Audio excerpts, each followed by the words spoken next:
Vocês eram de família com condições ou não? Era mais humilde e tal, mais humildão? Assim? Totalmente humildes. Eu tenho o maior orgulho de falar para os meus filhos que eu já fiquei 2, 3 dias sem comer. Ah, tá. Era desse nível? Era desse nível. Nós viemos de Goiânia, eu, meu pai e o Ralph, em cima de um caminhão de bateria velha que ele trazia para São Paulo para recondicionar as baterias de carro.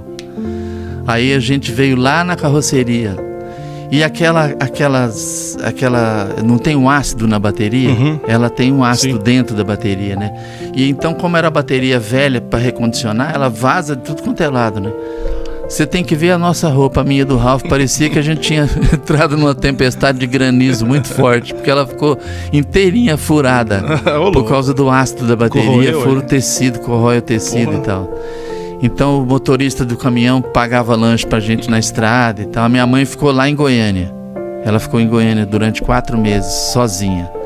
E aí veio eu, o Ralph, meu pai, pra São Paulo. Nós fomos morar ali num apartamento de um amigo do meu pai, ali no Brás, na rua Paula Souza, na zona cerealista ali. Vocês eram crianças ainda? Era. Eu tinha 9 anos. Ah, tá. O Ralph tinha de 7 para 8. Aí a gente foi morar lá na casa, num quarto na casa desse amigo do meu pai. Aí depois de 4 meses é que nós conseguimos trazer a minha mãe de Goiânia, entendeu? Aí a gente foi morar numa casa ali na Vila Gustavo, que era de favor também, porque tinha o cara era da aeronáutica lá em Goiânia, e ele tinha uma casa em São Paulo, que nas férias ele vinha, a casa estava detonada. Ele falou, vocês moram lá, não precisa pagar aluguel, mas vocês cuidam da casa para mim.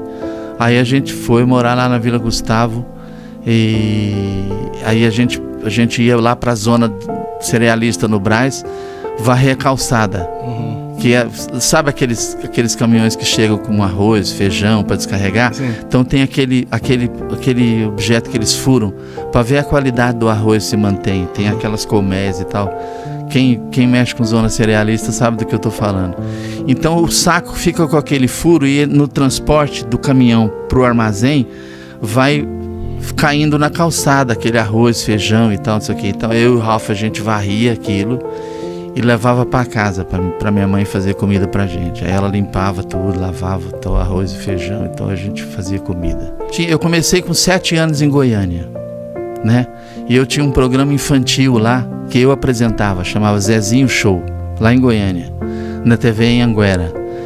E na época o Roberto Carlos estava lançando o Calhambeque. Eu tinha 8 anos de idade por aí. Ele estava lançando o Calhambeque. E ele foi fazer divulgação em Goiânia e foi no meu programa cantar o Calhambeque. Ah, é? É.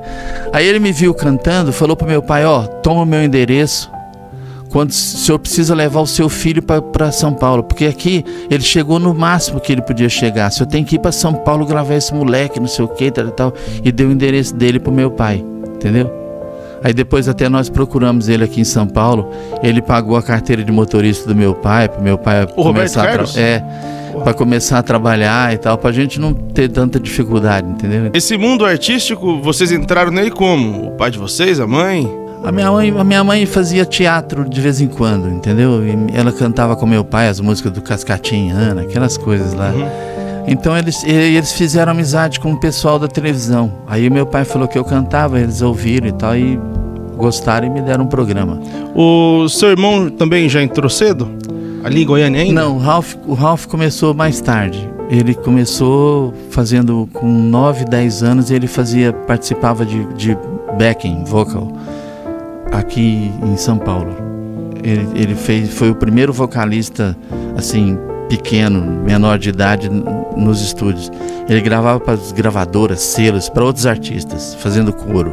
Fazia ali o coral das músicas ali. Ele começou mesmo na carreira com aparecer assim, ficar conhecido com o Christian Ralph, com a dupla. No dia que a gente resolveu fazer o Christian Ralph, a dupla Christian Ralph, vou te contar como é que foi. A gente estava gravando um disco do Giliardi, lá no Estúdios Reunidos da Gazeta, ali na Gazeta, no estúdio da Gazeta. Aí a gente tava gravando e o Marco Silva, que era o presidente da gravadora, foi lá fazer uma média com o Giliardi, não sei o que e tal. E no intervalo da gravação, que a gente tava fazendo coro pro disco dele, eu e o Ralph, a gente começou a cantar música sertaneja. Eu peguei o violão e a gente começou a cantar. E o Marco Silva ficou apaixonado na gente cantando ali. Ele falou, vai lá na gravadora que eu vou ter uma ideia. Aí ele foi e falou assim, vocês não querem gravar música sertaneja? Eu falei, nosso sonho, o sonho do meu pai sempre foi a gente fazer dupla, né? Cantando música sertaneja. Que a gente sempre ouviu Zé Carreira e Carreirinho, essa turma toda. Aí ele falou, vamos fazer um disco, vamos experimentar. Aí eu falei assim, não, é pra entrar pra valer então, vamos chutar a porta então. Eu quero ser a dupla nesse país aqui, então vamos fazer sério então. Você estava metido já de primeira. E eu tava lançando na época, cantando em inglês, música de novela. Eu tava lançando disco na Itália, na Suíça, no México, ganhei disco de platina no México com o Tears e tal. Eu falei, não, eu quero fazer dupla com o Ralph, porque era o sonho do meu pai. Meu pai tinha falecido não fazia muito tempo, então sabe, todo aquele sentimento e tal. Queria que você falasse um pouquinho como é que você foi parar como um cantor de música internacional ali ainda moleque. Como é que foi essa entrada, essa escolha?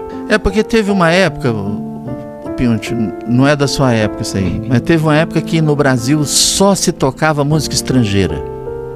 Mesmo. Era 99% música estrangeira no rádio.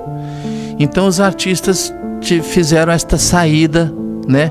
Eu, o Fábio Júnior, o Dave McLean, Steve McLean, um monte de gente nacional começou a gravar músicas em inglês. E ninguém contava para ninguém que era brasileiro, entendeu? Todo mundo pensava, por exemplo, que o Christian era canadense, entendeu? Pelo sotaque e tal, eles acharam que era canadense. E você não fazia questão de desmentir isso, né? Não, porque era uma exigência da gravadora, inclusive, que a gente não podia falar para ninguém. Era a primeira exigência deles, a gente não podia contar quem era o Christian, por exemplo. Eu ia na escola, a música estourada, Please Don't Say Goodbye, tocando 4 vezes por dia na novela, eu não podia contar pra ninguém que era eu. Foi uma época terrível. Christian não é o seu nome de batismo, né? Surgiu por isso? Por ser o nome gringo? Quem escolheu esse nome pra mim foi o produtor da época que fez Don't Say Goodbye, que é o Mikael. E ele sempre gostou de Christian, eu também sempre gostei de Christian. Ele falou, escolhe um nome aí. Eu falei, Christian. Ele falou, pode ser com CHRY pra complicar. Eu falei, põe aí, gente. Entendeu? Tanto que na capa desse disco que tem o Don't Say Goodbye, não sou eu na foto.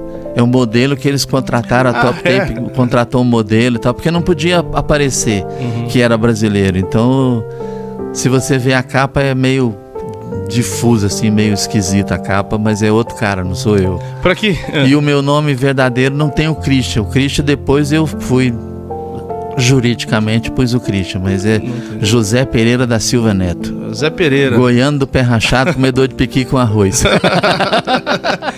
Essa sua carreira solo, ela foi um grande sucesso pra você?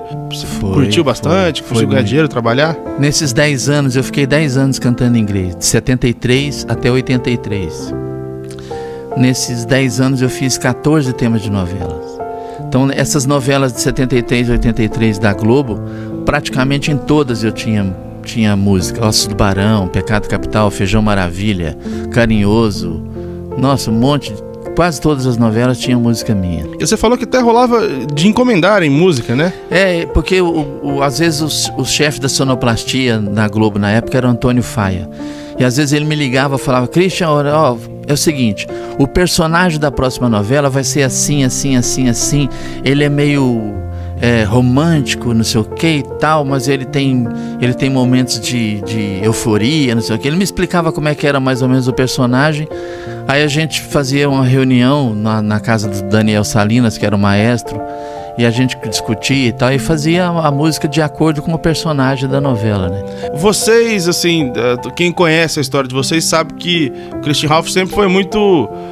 sempre falou de outras músicas, né? O Ralph, em entrevista, sempre fala de rock e tal. Você veio de uma carreira de música internacional.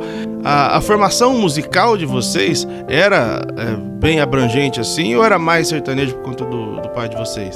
Não, a gente tem muita influência de sertanejão mesmo, entendeu? Tipo Zé Carreira e Carreirinho, como eu falei já.